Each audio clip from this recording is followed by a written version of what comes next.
26 फरवरी 1967 की।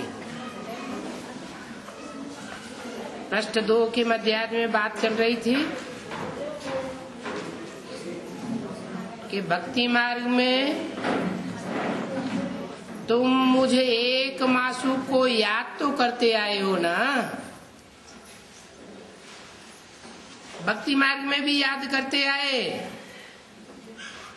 और यहाँ ज्ञान मार्ग में भी याद करते हो। अंतर क्या है? वहां भी 63 जन्म की आदत पड़ी हुई है और यहाँ अंतिम जन्म में भी एक मासूक को याद करते हो। अंतर क्या है? वहां जड़ चित्रों के आधार पर याद करते थे,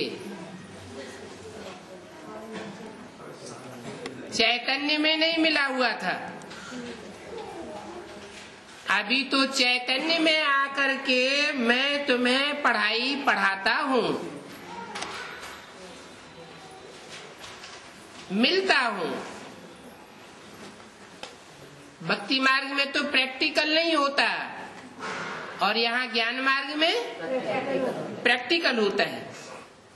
अभी तो मैं कहता हूँ ये अंतिम जन्म पवित्र जरूर रहो और यथार्थ रीति याद करो, तो फिर याद करने से ही छूट जाएंगे 2500 साल के लिए।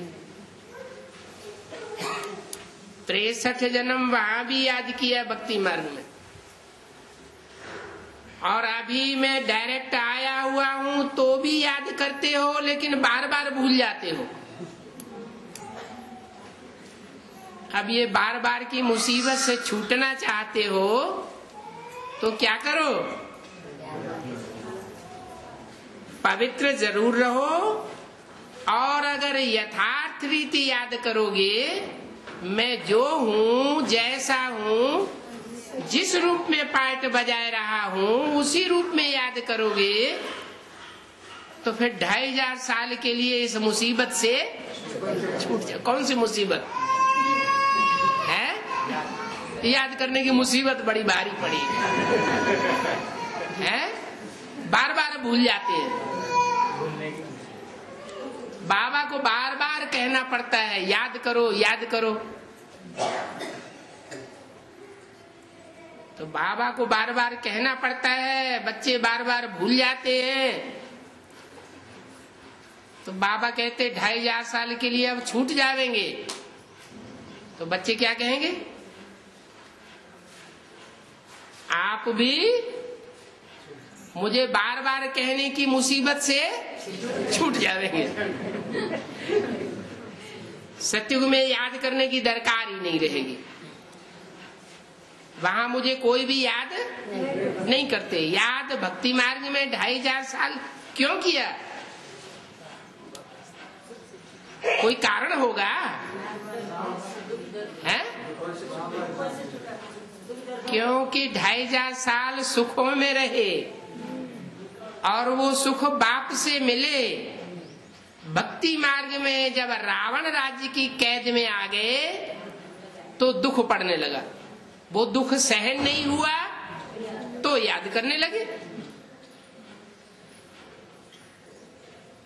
दुख में सिमरन सब करते हैं ना। तो द्वैतवादी युग में, द्वापर में जब दुख आने लगा तो सबने याद किया, सब बच्चों ने याद किया। क्या द्वापर में जितने होते हैं सब याद करते हैं? क्यों? सब क्यों नहीं याद करते हैं? जो दूसरे दूसरे धर्म की आत्माएं द्वापर के शुरुआत में उतरती हैं, वो तो सतो प्रधान आत्माएं होती हैं, वो दुख नहीं झेलती, इसलिए उनको याद करने की भी दरकार नहीं। दुख कौन झेलता है? क्राइस्ट ने जीसस में सवारी की तो क्राइस्ट की आत्मा तो सतो प्रधान आती है, वो तो दुख झेलती नहीं। फिर कौन दुखी होता है? दोनों आत्माओं के मुकाबले दुखी कौन होता है? जिसमें प्रवेश करती है वो आत्मा दुखी होती है। जो क्रॉस पर चढ़ाया जाता है, कीलियां ठोकी जाती हैं, तो दुख कौन सी आत्मा को होता है? जिसको दुख होता है, जिसमें प्रवेश किया, क्योंकि वो पुरानी आत्मा है, तमो प्रधान आत्मा हो जाती है क्राइस्ट के आते आते, तो वो याद करती है। सब याद नहीं करते। जो नई नई आत्माएं ऊपर परम धाम से उतरती हैं, उनको याद करने की दरकार नहीं है। तो जो नई आत्माएं उतरती हैं वो भक्ति नहीं करती। क्या? जो भक्ति मार्ग के कर्म कांड होते हैं उनका वो उच्छेदन करती है, क्योंकि वो सात्विक आत्माएं हैं, अंधश्रद्धा की बातों को नहीं मानती। भक्ति मार्ग दुख का मार्ग है। क्यों? भक्ति को तो शास्त्रों में बहुत अच्छा माना गया है, फिर दुख का मार्ग क्यों है?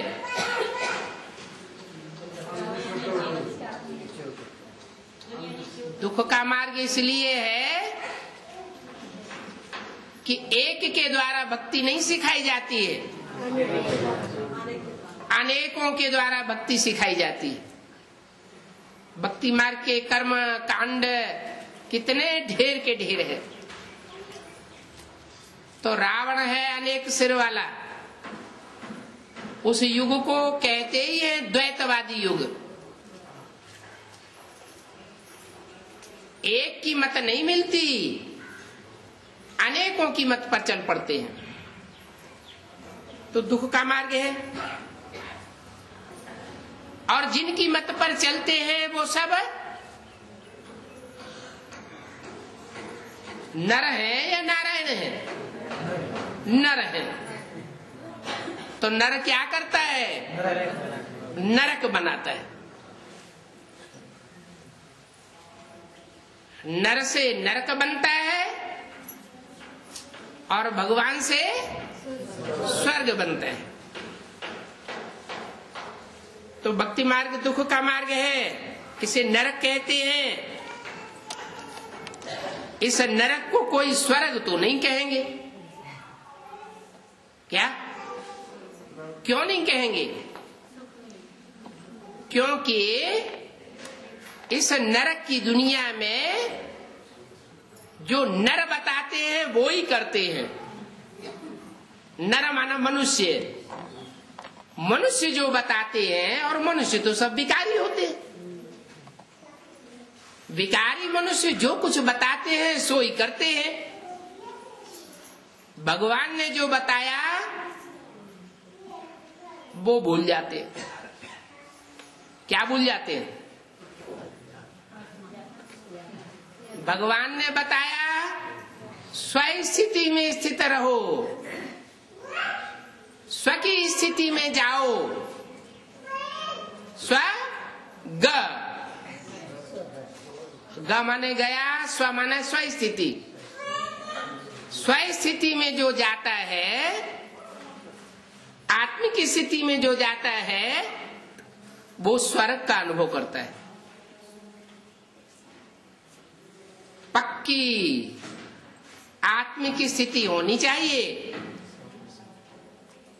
बीच बीच में दूसरे की याद ना आए, देह की याद ना आने लगे। देह के संबंधों, देह के पदार्थों की याद नहीं आनी चाहिए। इस दुनिया को स्वर्ग नहीं कहेंगे, क्योंकि जो देवताएं स्व स्थिति में थे 2500 साल सतयुग त्रेता में, वो देह के सुख भोगते भोगते अपन को देह समझ बैठे और स्वयं स्थिति गायब हो गई।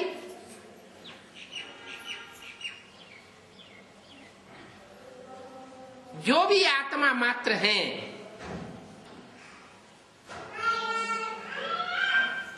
500-700 करोड़ तो आत्माएं हैं ही, और सुप्रीम सोल भी क्या है? आत्मा है। तो जो भी बिंदु बिंदु आत्माएं हैं, उन आत्माओं के बीच में सदा काल स्वयं स्थिति में कौन रहता है?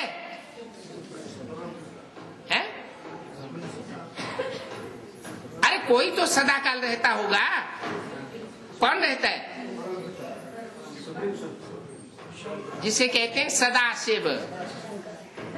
जो सदैव स्वयं स्थिति में रहता है वही सदैव कल्याणकारी है, और स्वयं स्थिति में नहीं रहता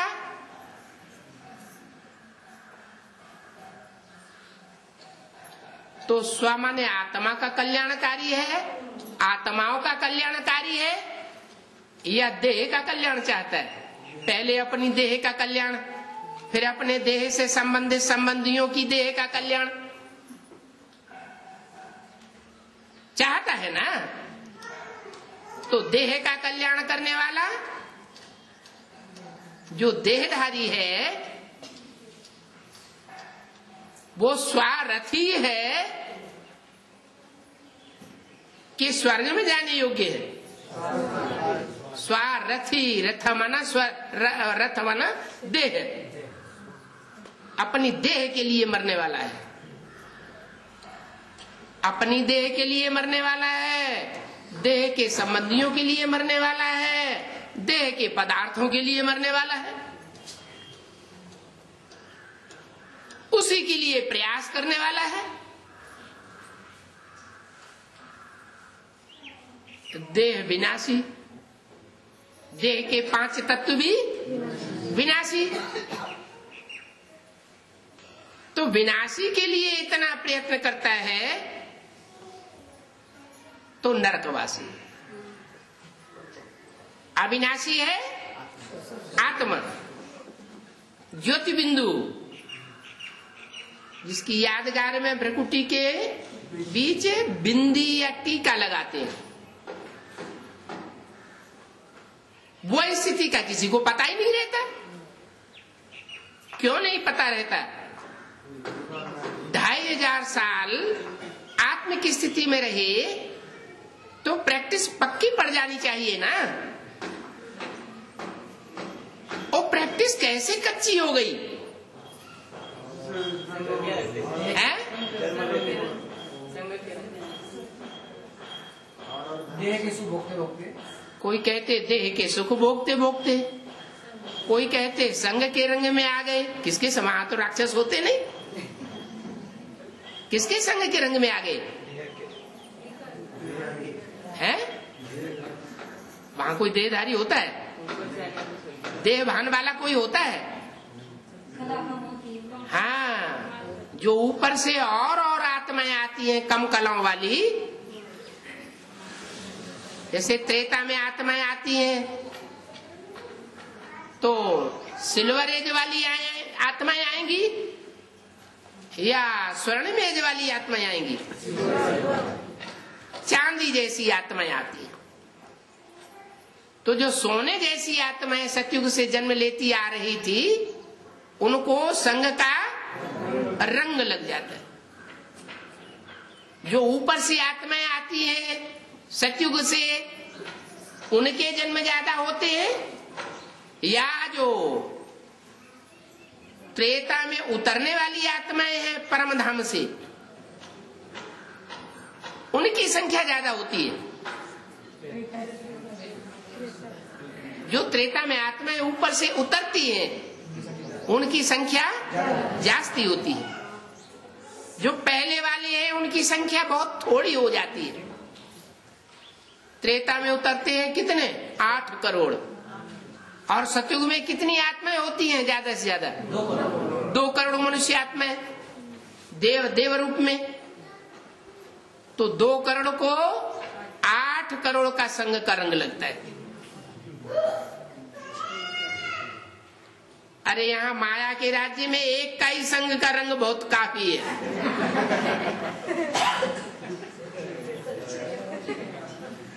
और वहां तो इतनी आत्माएं उतरती हैं, उससे जास्ती आत्माएं उतरती है द्वापर में। द्वापर में होंगे 10 करोड़ जो सतयुग त्रेता से जन्म लेते आते हैं,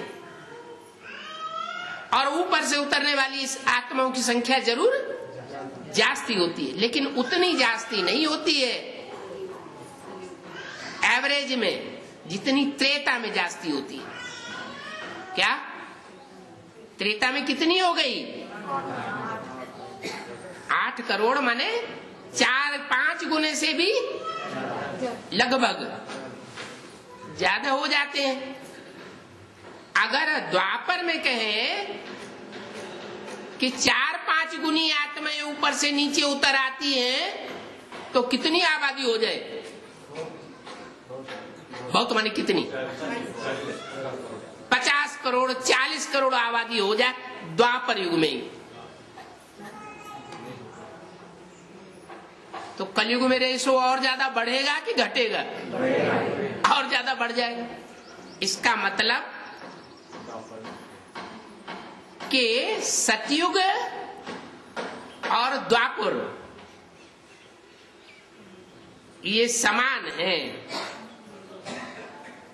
नीचे उतरने में। सतयुग में भी कम नीचे उतरना होता है और द्वापर में भी नीचे कम उतरते हैं। त्रेता में ज्यादा नीचे गिरते हैं देवताएं। क्यों? कम कला आता है। नहीं, कलाएं तो वो ऊपर से ही लेके आते हैं, वो तो ठीक है, क्योंकि वहां 13 जन्म होते हैं और द्वापर में 21 जन्म होते हैं, और उसके मुकाबले कलयुग में 42 जन्म होते हैं, दुगने जन्म। सतयुग में 8 जन्म और त्रेता में 12-13 जन्म, तो 1.5 गुने ही हुए। और द्वापर के मुकाबले कलयुग में कितने जन्म? 2 गुने जन्म हो जाते हैं।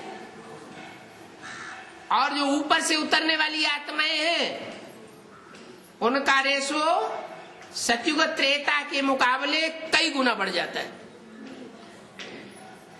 इसलिए पतन तेजी से होता है। कलयुग में जितना पतन होता है, और खास करके कलयुग के तामसी समय में जितना नीचे गिरना होता है उतना और कभी भी नहीं होता।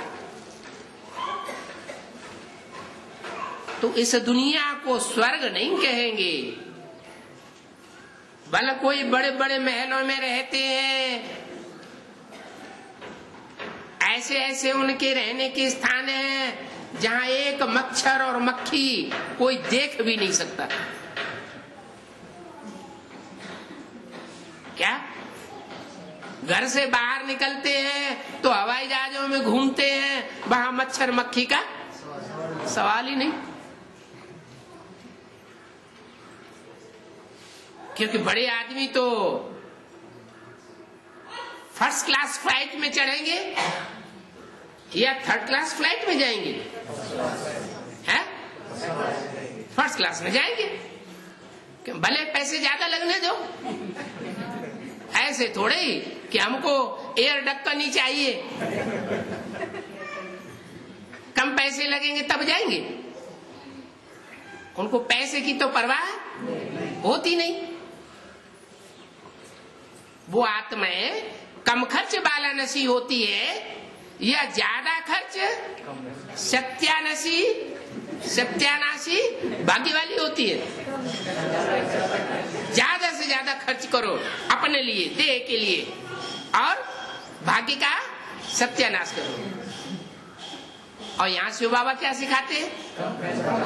कम खर्च बालानसी। कमाओ भले कितना भी, लेकिन अपनी देह और अपनी देह के संबंधियों के लिए, अपने देह के पदार्थों के लिए कम से कम खर्च करो। और बाकी जो बचे वो सब विश्व कल्याण में, विश्व की आत्माओं के कल्याण में लगाओ, क्योंकि दुनिया बहुत दुखी है। स्वार्थी के बच्चे हैं या परमार्थी के बच्चे हैं? परमार्थी के बच्चे होंगे तो ये सोचेंगे जो बाबा हमें सिखाता है। अगर स्वार्थियों के बच्चे होंगे, भले ईश्वरी पढ़ाई पढ़ते हैं दिखाने के लिए, लेकिन उनकी चलन से पता चलेगा क्या क्या पता चलेगा कि वो स्वार्थी है।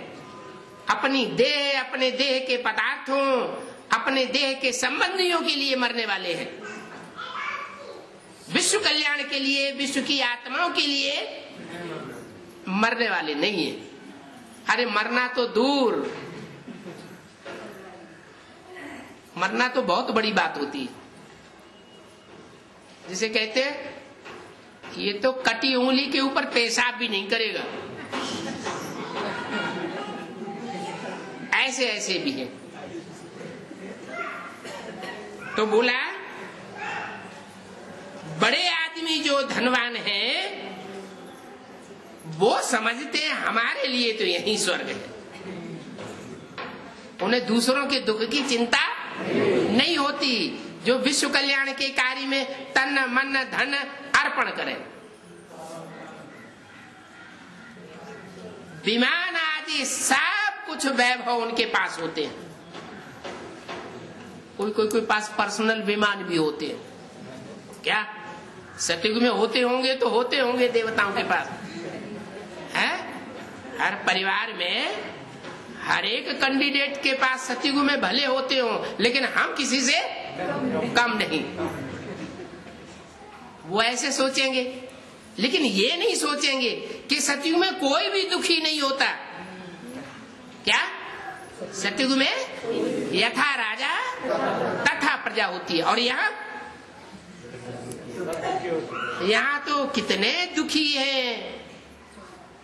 जो दुखी है, जो गरीब है, वो और गरीब होते चले जा रहे हैं, और जो सुखी है, अमीर है, वो और अमीर होते चले जा रहे हैं।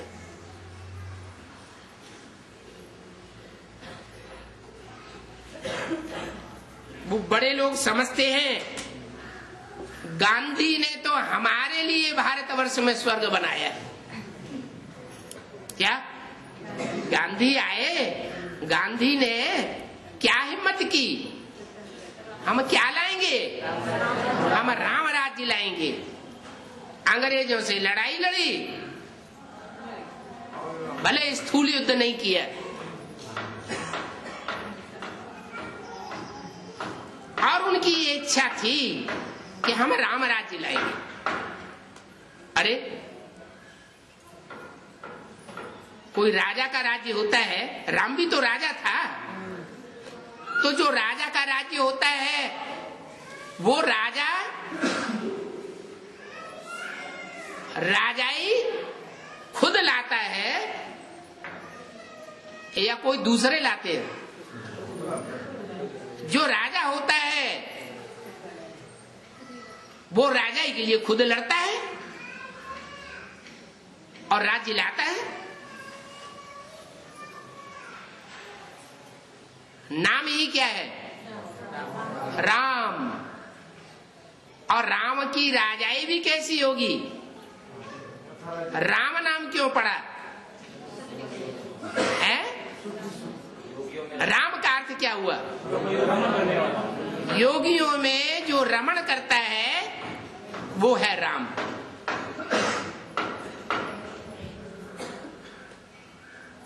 योग किसके साथ? परमात्मा बाप के साथ। और दुनिया में ऐसा कौन होगा जो परमात्मा बाप को याद न करता हो? याद तो सब करते हैं। इसका मतलब जो याद करने वाले हैं वो नंबरवार योगी तो सब हुए। उन योगियों में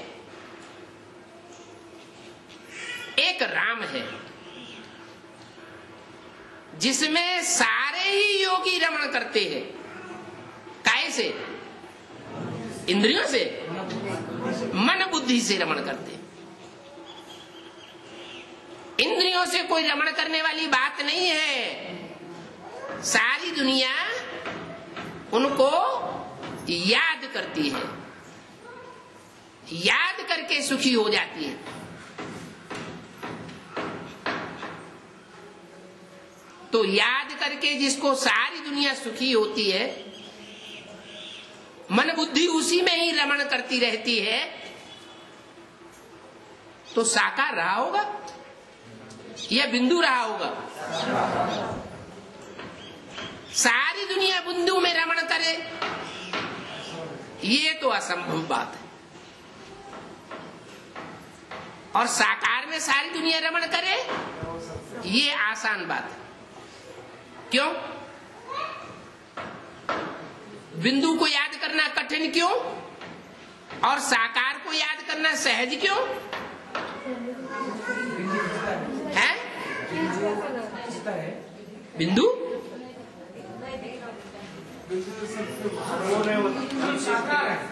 हाँ, एक तो बात हम खुद साकार है, दूसरी बात चलो साकार नहीं है लेकिन ये तो हम कहते हैं हम साकार हैं देह भान में आकर के कि हम साकार हैं, वास्तव में तो हम आत्मा है। हम ज्योति बिंदु आत्मा निराकार है साकार है?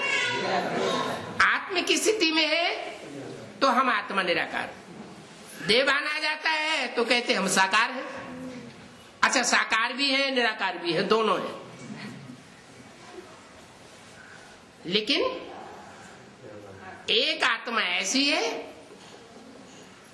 जब तक इस सृष्टि रूपी रंगमंच पर पार्ट बजाती है तब तक लगातार निराकारी स्टेज में रह करके पार्ट बजाती है, साकारी बनती नहीं। वो निराकार सुप्रीम सोल भले जनमण के चक्कर में नहीं आता, फिर भी संग के रंग में तो आता है। आता है या नहीं आता है? क्यों नहीं आता? वो तो अजन्मा है, इसलिए कोई खास बात नहीं हुई। क्या? जिसका गर्भ से जन्म ही नहीं होता उसके संग में आने और ना आने का कोई सवाल ही नहीं। सवाल किसके लिए? जो आत्माओं के बीच में परम पार्टधारी है, परम आत्मा का पार्टधारी है या हीरो पार्टधारी है, वो अपना शरीर होते हुए भी, गर्भ से जन्म लेते हुए भी ऐसी निराकारी स्टेज को धारण कर लेता है। जैसी निराकारी स्टेज धारण करना औरों के लिए मुश्किल हो जाता है। क्यों मुश्किल हो जाता है? नहीं, 63 जन्म देहधारियों से नंबरवार कनेक्शन रखा है। कोई कहे कि राम की आत्मा क्या 63 जन्म देहधारियों से कनेक्शन नहीं रखती?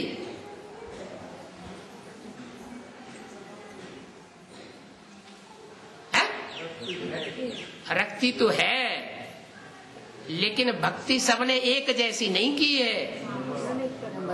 भक्ति भी नंबरवार है, किसी ने जास्ती की है और किसी ने कम की है।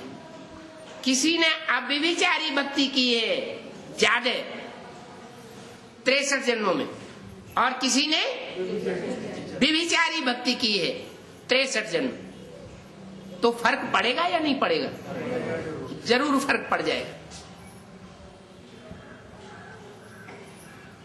तो जो बाप समान, माना सुप्रीम सोल बाप समान स्टेज बनाता है, इस दुनिया के बीच में रह करके भी, तो ये एक मेहनत की बात हो गई। ये मेहनत करने के कारण शिव का नाम शंकर के साथ जोड़ा जाता है और कोई आत्मा के साथ नहीं जोड़ा जाता, कोई देवता के साथ नहीं जोड़ा जाता। ऐसे नहीं कि राक्षस तपस्या नहीं करते, जो राक्षसी आत्माएं हैं, देह के सुख भोगने वाली हैं, बड़ी हिंसक हैं, वो भी निराकार को याद करते हैं, लेकिन ऐसे याद नहीं करते जो सुप्रीम सोल बाप की याद में लवलीन हो जाए। ऐसे योगी नहीं बनते। तो जो एक योगी बनता है माना राम की आत्मा, उसको ये फिर पुरस्कार मिल जाता है। क्या कि सारे ही योगी उस एक में रमण करते हैं। 500 करोड़ जो भी आत्माएं हैं सब उसमें रमण करती हैं। और वो पार्ट कैसा बजाने वाला है? ऊंचे ते ऊंचा पार्ट बजाने वाला है और नीचे ते नीचा पार्ट बजाने वाला है। जैसे कहते हैं कण कण जैसा पार्ट।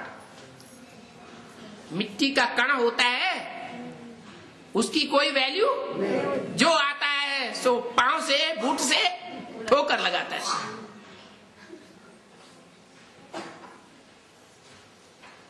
वो बेद की बात है, बूट से ठोकर लगाने वाली बात ही नहीं है। संकल्पों से भी ठोकर लगाता है, वाचा से भी ठोकर लगाता है, दृष्टि से भी ठोकर लगाता है।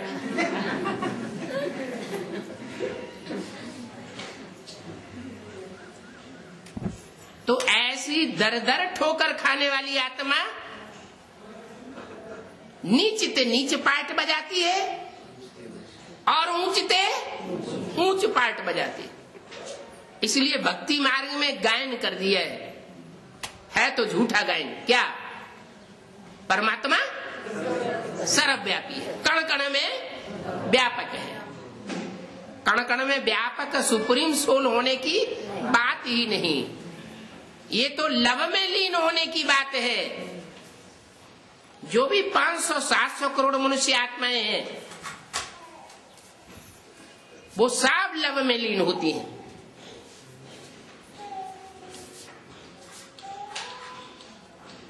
इसलिए कहते हैं कि आत्मा परमात्मा में लीन हो जाती है। बाकी सुप्रीम सोल में लीन होने की बात नहीं है। सुप्रीम सोल में सब कैसे लीन हो जाएंगे? याद से सुप्रीम सोल में लीन हो जाएंगे सब 500 करोड़। अभी तो बताया बिंदु को याद करना सहज है या साकार को याद करना सहज है? साकार को याद करना सहज है। वो याद निरंतर भी हो सकती है और निराकार को बिंदु को याद करना कठिन है। भले उस कठिन स्टेज को भी क्रॉस करने वाले बड़े बड़े हैं जो ग्रेट फादर कहे जाते हैं, महान आत्माएं हैं, महान धर्म पिताएं हैं, वो बिंदु को ही याद करते हैं पहले पहले, निराकार को याद नहीं करते। क्यों नहीं याद करते? क्योंकि वो उतना सुख नहीं लेते जितना 84 जन्म लेने वाले देवताएं, देव आत्माएं सुख लेती। पहले पहचान नहीं पाते, बाद में पहचानते हैं तो टूलेट का बोर्ड लग जाता है, तो कोई फायदा नहीं हुआ। तो बड़े बड़े आदमी ये समझते हैं कि गांधी ने तो स्वर्ग बनाया है। क्या? अब राम स्वर्ग बनाएगा, राम राज्य लाएगा, शिव की मत पर, शिव एक बाप की मत पर चल करके राम राज्य लाएगा या गांधी लाएगा? जैसा नाम वैसा काम। कोई कोई ऐसे होते हैं अपना काम निकालने के लिए बड़े नम्रचित्त होकर के चलते हैं। एक गाल पे किसी ने चांटा मारा, दूसरे पर भी मार लो, काम तो हमारा होता रहे।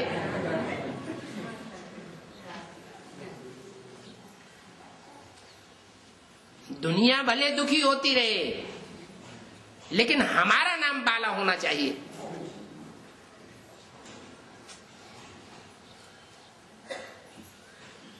तो गांधी जी स्वर्ग नहीं ला सकते।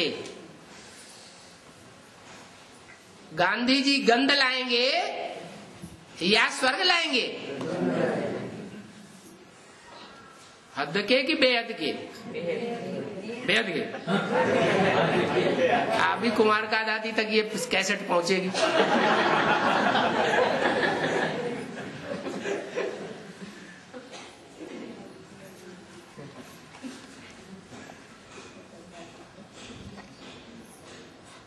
तो समझते हैं गांधी ने तो स्वर्ग बनाया है।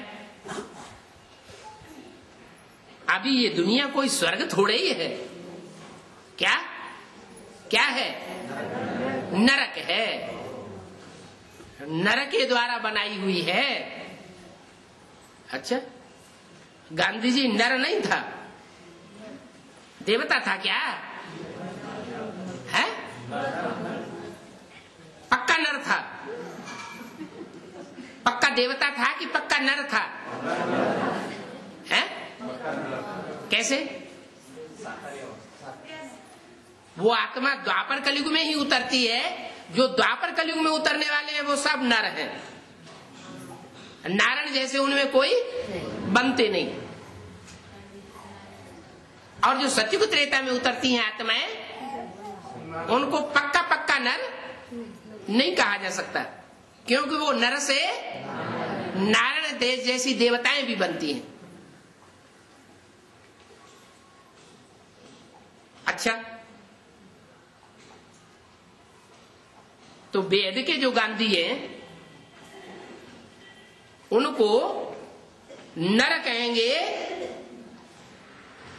या नारायण जैसा कहेंगे? नारायण जैसा है? अच्छा है, नर कहेंगे, सुधरा हुआ नर कहेंगे।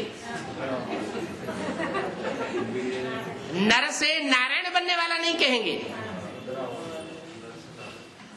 नर से नारायण जैसे नहीं बनते हैं, माने नर से नारायण जैसा बनने का पुरुषार्थ नहीं कर पाते। ऐसा विश्व कल्याणकारी पुरुषार्थ जो नर से डायरेक्ट नारायण बना दे, वो पुरुषार्थ नहीं कर पाते। कुछ न कुछ स्वार्थ रह जाता है कि मेरी महिमा हो, नाम मान शान हो। कुछ न कुछ अंश मात्र दूसरे ब्रह्मा कुमार कुमारियों के मुकाबले कुछ न कुछ रहता है जरूर। इसलिए जो मनुष्य जीवन का लक्ष्य है, क्या लक्ष्य है? नर से नारायण बनना, नारी से लक्ष्मी बनना, वो प्राप्ति नहीं कर पाते। निराश हो जाते हैं। क्या हार्ट फेल कब होता है? जब आदमी को निराशा गले लग जाती है तो हार्ट फेल हो जाते हैं। आज के मनुष्य कितने बड़े बड़े प्लान बनाए रहे हैं, कितने बड़े बड़े प्रोजेक्ट चलाए रहे हैं, और जब विनाश की विभीषिका बरपा होगी तो कितनों के हार्ट फेल होंगे।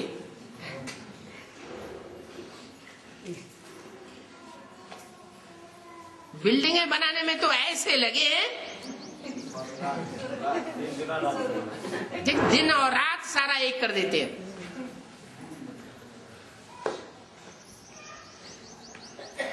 तो उनके फॉलोअर्स क्या करेंगे? वो भी वही करेंगे। बल ब्रह्मा के मुख से बोल दिया। क्या क्या बोल दिया? कि अभी प्रॉपर्टी नहीं बनानी है। लेकिन वो क्या करेंगे? प्रॉपर्टी जरूर बनाएंगे। अब प्रॉपर्टी बनाने का टाइम है या प्रॉपर्टी ईश्वरीय सेवा में लगा देने का टाइम है?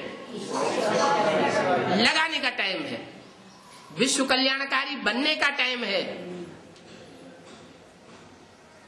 स्वार्थी बनने का टाइम गया।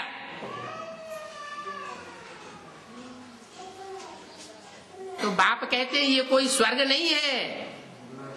मनुष्य कितने दुखी हैं। और दुखी क्यों है? क्योंकि रावण के द्वारा फैलाई गई अंधश्रद्धा में पड़े हुए हैं। श्रद्धा विश्वास में नहीं है। काय में है? अंधश्रद्धा में। गाते भी हैं, तुम मात पिता हम बालक तेरे, तुम्हारी कृपाते सुख घनेरे। ये कहाँ का गायन है? संगम युग का गायन है। तो अभी सभी जो भी बीके और पीबी के हैं वो ये गीत गाते हैं या प्रैक्टिकल में अनुभव भी करते हैं? कि नंबरवार है? नंबरवार है। कोई कोई तो दिल के अंदर से गीत गाते रहते हैं कि बाबा आप नहीं होते, आप ना आए होते तो हमारा पता नहीं जाने क्या हाल हुआ होता। बेहाल हो जाते हम तो इस दुनिया में। घड़ी घड़ी दिल से शुक्रिया करते हैं। और कोई क्या करते हैं? कोई को घड़ी घड़ी देह बहाना आता है। अभी अभी माता पिता समझते हैं, अभी माता पिता कुछ नहीं आया। वो तो हम पता नहीं कैसे चक्करबाजी में आ गए। ब्रह्मा बाबा के टाइम पर भी ऐसे ही समझने वाले थे। खून से लिख लिख करके दिया और फिर धोखा देके चले गए। और अभी भी अभी खून से लिखने वाली बात नहीं है, स्थूल खून की बात नहीं है। अभी तो बेहद का ज्ञान है। तो बुद्धि में जो मंथन चलता है, संकल्पों का खून तो बहता है ना। तो जब ज्ञान लेते हैं, कोर्स लेते हैं, ईश्वरीय संदेश लेते हैं, तो जो संकल्पों का खून दौड़ रहा है, उस संकल्पों के खून से फैसला करते हैं कि ये बात राइट है। और गवर्नमेंट के स्टाम्प पेपर पर लिख करके दे देते हैं। ऐसे लिखने वाले भी आज लिख करके देते हैं, कल फ्रंट में खड़े हो जाते हैं। अरे तू बाप कहां से है? बाप तो मैं हूं।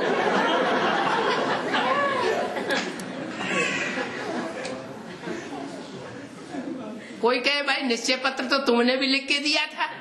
अरे हम तो वहां देखने गए थे, हम कोई वहां निश्चय पत्र लिखने थोड़े गए थे।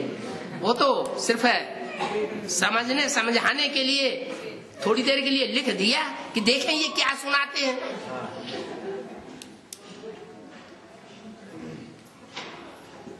तो जो गायन है, तुम मात पिता हम बालक तेरे, तुम्हारी कृपा ते सुख घनेरे, ये किस समय का गायन है? संगम युग का क्या? आदि से लेके अंत तक का गायन है। अंत समय में जो खुदा के बंदे होंगे वो बहुत आराम में रहेंगे। भले दुनिया में विनाश होता रहे, बड़ी बड़ी बिल्डिंगें मल्टी मिलियनायर्स की ताश के पत्तों की तरह गिरती रहे, लेकिन वो सुख में रहेंगे। उनको दुख दर्द अनुभव होने वाला नहीं है। तो उनके दिल से क्या आवाज निकलेगी? वाह वाह वाह वाह। अच्छा, जो दुनिया हाय हाय कर रही, तुम्हारे मुंह से वाह मिलेगी? नहीं। माता पिता के लिए दिल से बात निकलेगी, आवाज निकलेगी, तुमने हमारे ऊपर कृपा की तो हमको ये सुख घनेरे मिल रहे हैं। अगर हमारे ऊपर ये कृपा न हुई होती तो हमको ये सुख घनेरे नहीं मिलते। तो देखो मनुष्य कितनी अंधश्रद्धा में गाते रहते हैं, तुम माता पिता हम बालक तेरे, तुम्हारी कृपा ते सुख घनेरे। ये 63 जन्म की दुनिया में गाते रहते हैं भगत लोग, या ब्राह्मणों की दुनिया में भी ऐसे हैं जो गाते रहते हैं? ब्राह्मणों की दुनिया में भी है जो भरी पब्लिक के सामने गाते हैं, लेकिन दिल के अंदर से वो अनुभव नहीं कर पाते। तो गाते भी है तुम माता पिता हम बालक तेरे, परंतु समझते कुछ भी नहीं है। क्या नहीं समझते?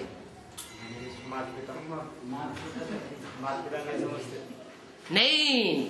हाँ, एक तो प्रैक्टिकल में माता पिता कहाँ है वो भी नहीं समझते, गाते हैं सिर्फ। और सुख जो घनेरे की बात है वो अंत समय की बात है या इस समय की बात है? जबकि जोनल इंचार्ज बने बैठे हैं, बड़ी बड़ी बिल्डिंगों के मालिक बन करके बैठे हैं, इस समय की बात है या लास्ट समय की बात है? लास्ट की बात है। उस समय दिल से आवाज निकलेगा, तुम्हारी कृपा ते सुख घनेरे। अरे कौन से सुख घनेरे मिलने हैं? मिलने हैं, मिले नहीं। कि कराची में समझते हो कि घनेरे सुख मिले, वो तो अल्पकाल के लिए थोड़े समय दिखा दिया, एक छोटा सा सैंपल छोटे समय का। सुख घनेरे तो तब कहेंगे जबकि शरीर स्वेच्छा से छोड़ते छोड़ते समय तक भी भले दुनिया विनाश हो जाए लेकिन कोई भी दुख का अनुभव न हो। तो पूछा कौन से सुख घनेरे मिलने हैं? मिलने हैं या मिले हैं या मिल रहे हैं? मिलने हैं, मिले नहीं है। जो कहते हैं हमने बहुत सुख देखे या हम बहुत सुख ले रहे हैं, देखो चलो तुम भी चलो सुख धाम, शांति धाम तुमको ले चले, तुम भी अनुभव करो। ये सब भक्ति मार्ग की बातें। जैसे भक्ति मार्ग में ऋषिकेश में स्वर्ग आश्रम बनाया हुआ है साधु सन्यासियों ने, तो क्या वो स्वर्ग आश्रम बन जाता है? ईंटों का सुखधाम और शांति धाम बनाने से क्या सुखधाम और शांति धाम बन जाता है? ये सब अंधश्रद्धा की बातें हैं। जो सुख घनेरे मिलने हैं, उन घनेरे सुखों का नाम ही है स्वर्ग। क्या नाम है? क्यों नाम दिया? नहीं, नाम स्वर्ग है तो नाम क्यों दिया? आत्म की स्थिति में गए प्रैक्टिकल में, इसलिए नाम पड़ा स्वर्ग। अगर उस समय भी देवहान में रहे तो उसको स्वर्ग नहीं कहेंगे। नाम किस आधार पर पड़ता है? जो प्रैक्टिकल काम हुआ है उसके नाम पर काम पड़ता है, काम पर नाम पड़ता है। ऐसे ही नाम नहीं पड़ जाता है भक्ति मार्ग में या शास्त्रों में। नाम है स्वर्ग, नाम है सुखधाम। काय का धाम? सुख का धाम, जहां दुख का नाम निशान नहीं।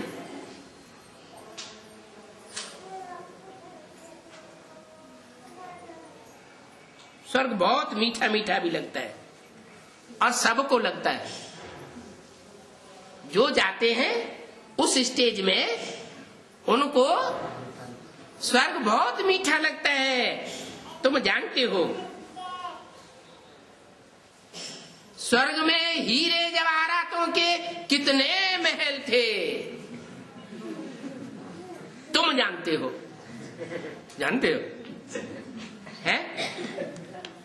जानते हो कितने महल थे? हैं? 9 लाख महल थे। 9 लाख आत्माओं के लिए 9 लाख में तो 4 लाख तो होंगे ही नहीं। वो तो सूक्ष्म शरीरधारी होती है, वो तो प्रवेश करके काम करती है। वो 4.5 लाख तो गिनी नहीं जाएंगी। कितनी गिनी जाएंगी? 4.5 लाख होंगी। तो जो 4.5 लाख होंगी तो कितने महल होंगे?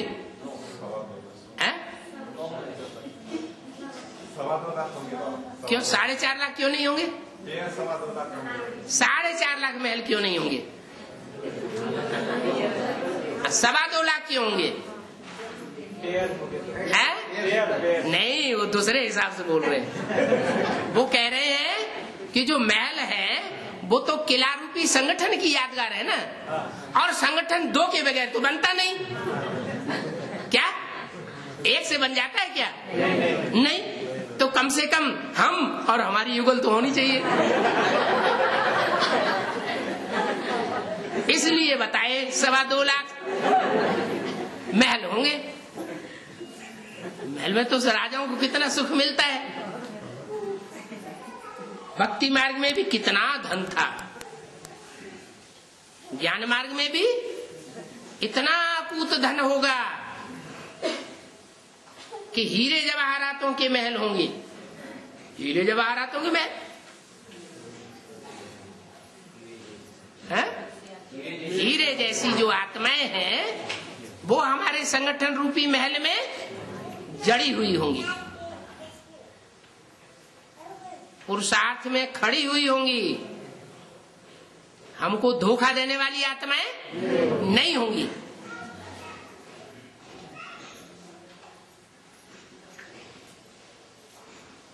तो भक्ति मार्ग में भी देखो, जो मंदिर बनाते हैं यादगार, उनमें भी कितना धन लगाया है। एक एक पत्थर 4-4 लाख कीमत वाले थे। क्या भक्ति मार्ग में हीरे के महल तो नहीं, काहे के? पत्थर के। चैतन्य की बात है या जड़ की बात है? चैतन्य हीरे जो थे बहुत कीमत वाले थे, और भक्ति मार्ग में जो पत्थरों के मंदिर बनाए हैं वो पत्थर भी बहुत कीमत वाले थे, हीरे नहीं थे, पत्थर थे। हीरा पत्थर नहीं होता है, पत्थर तो होता है, लेकिन जो साधारण पत्थर होता है उसके मुकाबले बहुत कड़क होता है। हीरा ज्यादा मजबूत पत्थर है या सामान्य पत्थर ज्यादा मजबूत होते हैं? हीरा ज्यादा, सबसे ज्यादा पत्थर मजबूत होता है? हाँ जी। तो एक एक पत्थर 4 लाख कीमत वाले थे। वो पत्थर कहां चले गए? वो कीमती पत्थर कहां चले गए? बोला कितने लूट करके ले गए हैं।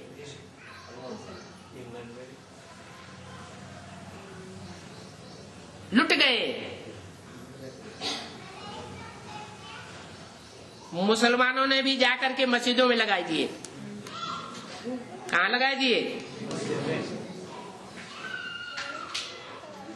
मिस जिद, जो मुसलमानों की जिद करने वाली मिस थी, उनके गले में पहनाए दिए। करो तुम इनकी सेवा, इनके गले के हार बनकर के रहो। कितना अथाह धन था भक्ति मार्ग में। अब तुम बच्चों की बुद्धि में है, हम बाप से फिर से उसी ईश्वर का मालिक बनते हैं। किससे? बाप से। बाप के द्वारा हम फिर से उसी ईश्वर के मालिक बनते हैं जहां हमारे सोने के महल होंगे। सोना माना सच्ची आत्माओं के संगठन रूपी किले होंगे। अभी तो क्या है, आज संगठन बनता है, क्लास होता है, कल छोड़ जाते हैं। कभी संगठन ज्यादा लोगों का होता है जब सतो प्रधान स्टेज होती है, और जब तमो प्रधान बनते हैं रोज रोज क्या क्लास करें, घर में बैठ करके क्लास कर लेंगे, है तो वही मुरली।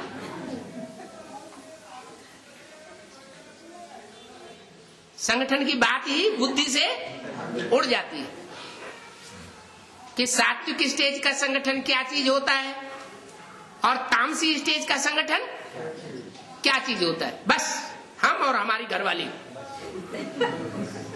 यही संगठन हो गया।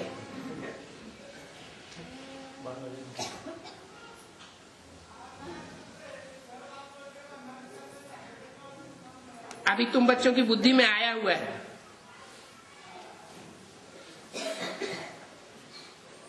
कि हमारे सोने के महल होंगे, दरवाजों पर भी जड़त लगी हुई होगी। क्या? जो दरवाजे बनेंगे ना महल के, उन दरवाजों पर किसकी जड़त लगी हुई होगी?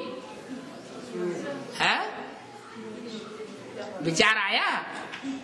नहीं आया। जो भी मंदिर होते हैं, मंदिरों के दरवाजे पर कोई खड़े रहते हैं कि नहीं? द्वारपाल के रूप में जो खड़े रहते हैं, वो जो द्वारपाल के मानिंद खड़े रहते हैं, वो स्वधर्मी होंगे कि विधर्मियों के छिलके वाले थे? जिन्होंने विधर्मियों का छिलका पहना हुआ था, वो आत्माएं दरवाजों पर खड़ी हुई है। लेकिन उन विधर्मियों के मुखिया होंगे, उन विधर्मियों के भी मुखिया होंगे। मुखिया होंगे माना, मान लो 12 का संगठन है, माला में 12 का संगठन, तो 12 के संगठन में फर्स्ट जो है वो तो हीरा हो गया, हीरो का संगठन का मुखिया। और बाकी और दूसरे रतन होंगे ना, नीची कोटि के होंगे या अव्वल नंबर होंगे? नंबरवार नीची कोटि के होंगे। तो उन चैतन्य रत्नों में से हमारे दरवाजों पर वो द्वारपाल बन करके खड़े रहेंगे। दरवाजों पर जड़त लगी हुई होगी। कैसे जड़े हुए होंगे? जैसे गहने में पन्ना, माणिक, मोती, हीरा जड़े जाते हैं ना, ऐसे जड़े हुए होंगे। जैनियों के मंदिर भी ऐसे बने हुए होते हैं। कोई भी मंदिर में जाओ तो दरवाजे पर वो द्वारपाल खड़े हुए होंगे, जिनमें दूसरे धर्म का छिलका चढ़ा हुआ था, जिसके कारण देवान में आकर उन्होंने हमारे से लड़ाई लड़ी।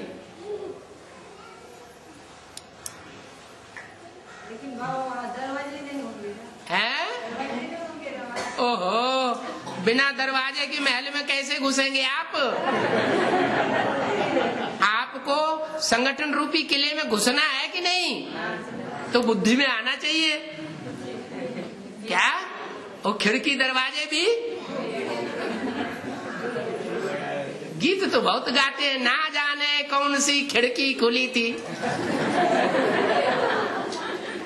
गीत गाते हैं ना, रंग महल के 10 दरवाजे, रंग महल के 10 दरवाजे, पता नहीं कौन सी खिड़की खुली थी, उसमें से चोर आके घुस के बैठ गया।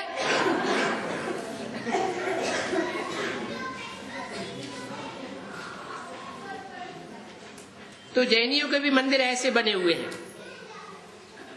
अब वो हीरे आदि तो है नहीं जैनियों के मंदिरों में भी। दिलवाड़ा मंदिर में वो हीरे वगैरह हैं क्या? नहीं है। और जो मंदिर हैं उनमें है क्या? अब नहीं है। जो पहले थे वो हीरे आदि अब नहीं है। कौन ले गया? वही विदेशी लूट करके ले गए। उन विदेशियों को किसका सहयोग मिला जो लूट करके ले गए? वही विधर्मी द्वारपाल। है द्वारपाल माने दास दासी बनने वाले। मेंटलिटी उनकी दास दासी जैसी होती है, श्रेष्ठ मेंटलिटी नहीं होती। हाँ, कुट-पिट के। जैसे कोई सख्त छिलका चढ़ा हुआ होता है ना बीज के ऊपर, कूटते हैं डंडे से तो उसका छिलका उतर जाता है, फिर सुधर जाते हैं बाद में। तो देखो